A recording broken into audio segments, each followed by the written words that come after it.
welcome to this special edition of Spotlight we're calling GM's Corner, a series of regular short conversations with LMOA's General Manager Steve Hurwitz about what's on his agenda and what's on his mind. Mr. General Manager, nice to be with you once again.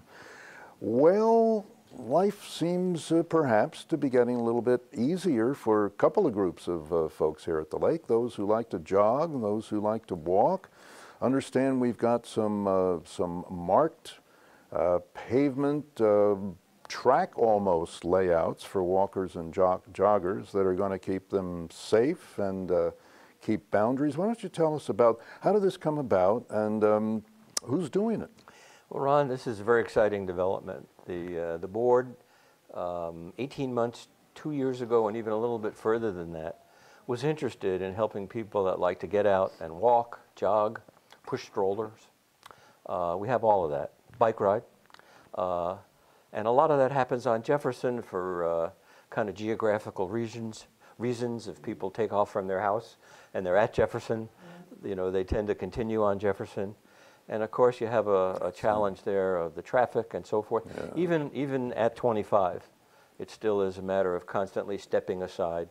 And with a bike or a stroller, it's even a little more dicey. So the Building Roads and Grounds Committee got involved, Safety and Security Committee also got involved and gave some guidance on what a reasonable objective might be. And so the staff worked along with the board's guidance and developed a concept that I think is going to be great, and we're just about there in launching it. All the groundwork has been done. So what we have is we'll have marked trails in distances ranging from just under 2 miles up to 6 miles, starting from parking lots. And the parking lots are from beaches 2, 3, and 4, and Lafayette and Ashlawn, Lafayette Playground and Ashlawn. So people can drive to those places safely, get out of their cars, and then be on trails that are marked, protected, and totally avoid Jefferson. So the markings will be painted on the pavement. It's the pavement. You along said with distances. pavement. People like to know. Yeah, we won't be doing signposts per se. They'll be marked very clearly so that you don't get lost, and the distances going and coming, which people like to do when they're doing that kind of thing. I know I do. And then in addition, we'll be disseminating maps that we have so people can take them home and look at them and study them, carry them with them their first couple of times out, try the different routes. So this is going to be a real plus for the community. Very excited about it. And these are going to, just be clear, these are going to be on the streets themselves. Yes. Yes, all right. Yes. So, all right, but that, yes, because the mix, I think we've referred several times to the blessing of the 25-mile-an-hour speed limit, because with, as you point out, bikers and strollers and joggers, it's no forgiveness in many areas at all on the side, and Jefferson is a challenge, shall we say. Yes, and we're lucky that people are so attendant to driving safely. Yeah. But still, that's throwing the dice a little bit, and so this will be much better. Okay, well, that's good. Seems to be something you've been referring to regularly on these conversations, with the need for people to buy barcodes for the basic reason of trying to relieve the congestion at the main gate and also at Turkey Sag, where you have to get in the line and use the phone and all that. Now apparently the board has mandated that people shall buy, those folks who live in the gated sections be required to buy barcodes. That's right, and it was after some tough deliberations and thinking. What research showed is that up to 30% of the assisted entries where people had to identify themselves, both at Turkey Sag and the main gate, were in fact full-time residents who could have had barcodes. So when you're in that line, you're only suffering the inconvenience of waiting a little bit until it's your turn. But what's invisible is the amount of traffic that generates at the main gate where everything is controlled. There's 2 positions, and those 2 people sometimes are busy nonstop. And with the extra 30% of business that we have, it can be a burden. And we've had lots of people say, why does it take so long to pick up the phone? Yeah. And it can simply be that there's traffic without stop. So we're looking to eliminate that 30% of traffic generated by people who live inside the gates. So the only change the board has made is about people who live inside the gates. In order to continue to using TurkeySAG, they're being asked to get barcodes from now through the implementation date of January 15th or after that time. If not, we're saying, hey, you really need to come around to the main gate.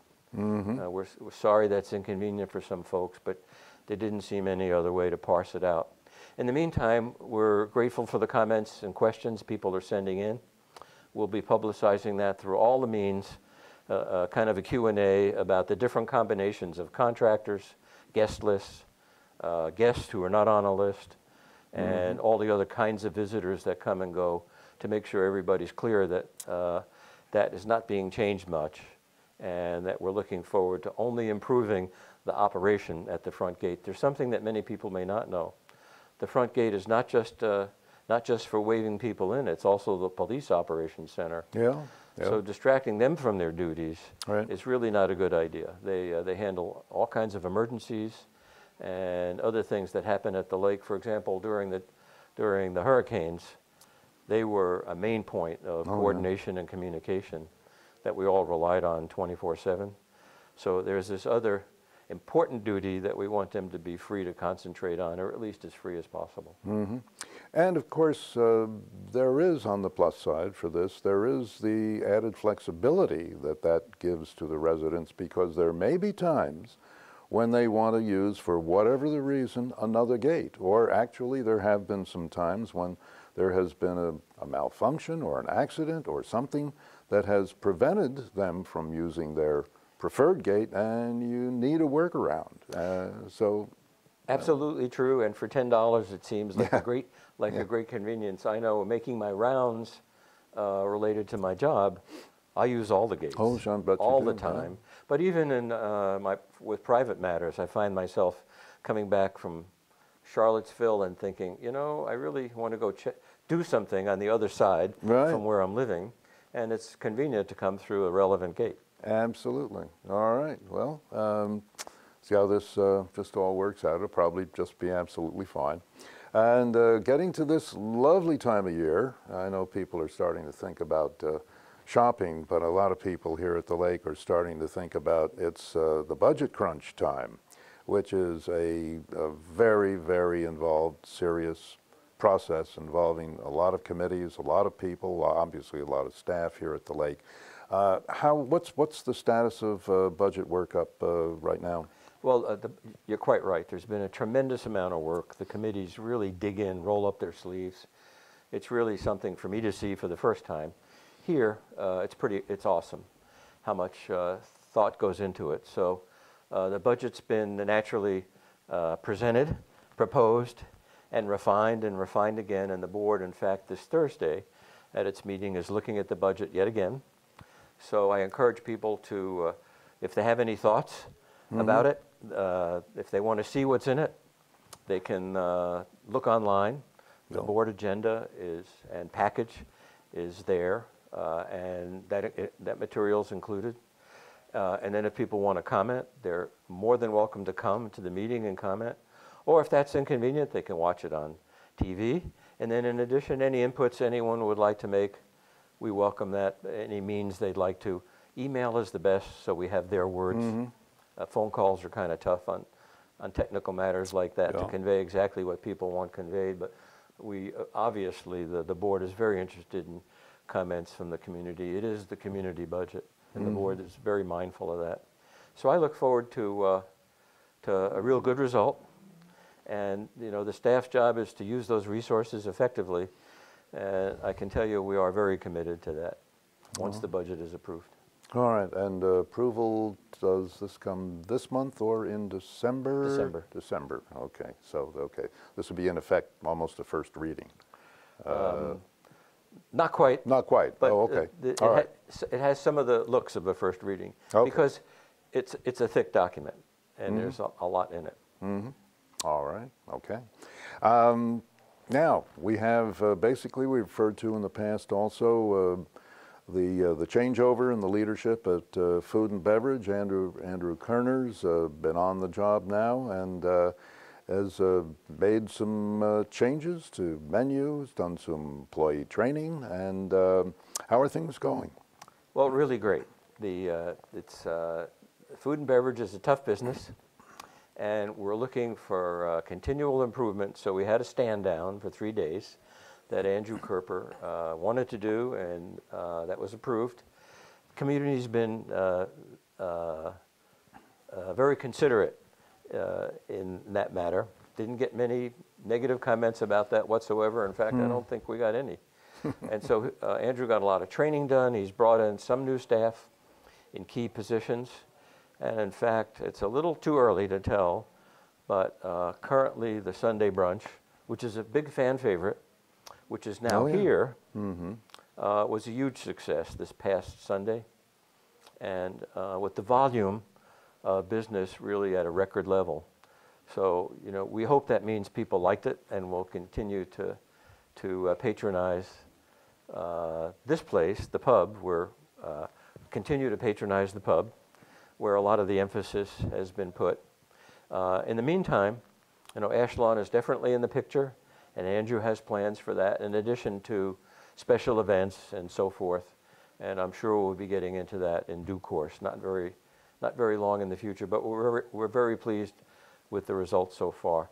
It's easy to come in at 6 o'clock and have to look for a table, which is a good thing. Not too long, but you know, just enough to know that there's a crowd. Yeah. The music nights have been very popular also, and so all the arrows are pointing in a good direction. Yeah, I think there's one of those left. And meanwhile, Ashlawn is open Friday and Saturday evenings? Yes. Right. Yeah. Yes, indeed. Okay. Yeah.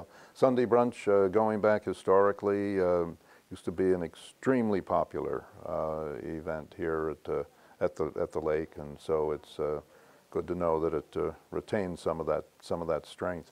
I'm doubling back for a second. We're talking about speeding and interaction of people and vehicles, but I just can't help but notice the new electronic speed monitoring sign that is now in operation. I saw it a couple of days ago on Turkey Sag.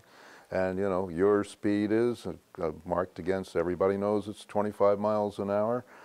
They can be very effective little devices, I think. Well, Ron, I should ask you, when you first saw it, what was the number on the screen? Number on the screen? 24. Very good. Aha! You see, I know that there. I've been watching about that. Is it the sign going to be moved around different locations in the lake? Key locations where there might be, due to the layout of the roads and so forth, a tendency to not be paying careful attention to speed.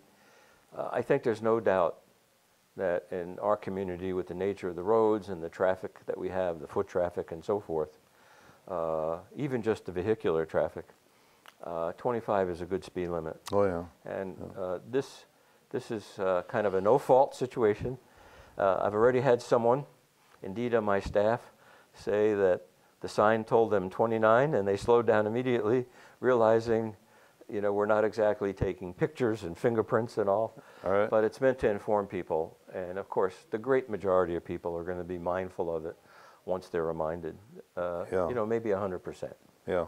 I was going to ask, I bet there are folks lobbying, are going to be calling and lobbying, hey, put it on my block, will you? There's all these people coming down here all too fast. And I was going to ask you if that's going to be backed up by enforcement at some point.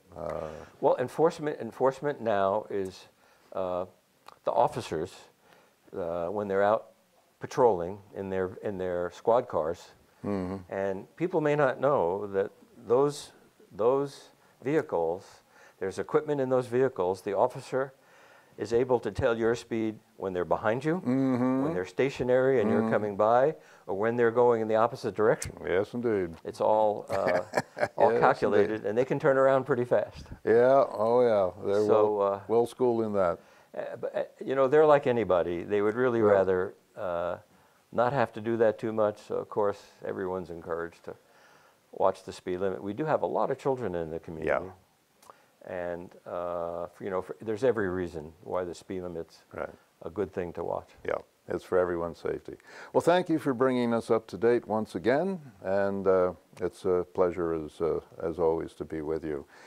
You've been watching GM's Corner interview with LMOA's General Manager Steve Hurwitz. We invite you cordially, of course, to pick up on the continuing series. You see, this is a series, folks. We just don't end here. Come back for more with future editions of GM's Corner, and also the regular full range of broadcasting on your good old Channel 977, brought to you by the Broadcast Group. So until we see you again, and those also, you can go up and find the broadcast information and programming on YouTube. So don't neglect to do that if that's your preference. At any rate, thanks for watching. On behalf of the LMOA Broadcast Group, I'm Ron Kraus. Thank you and good day.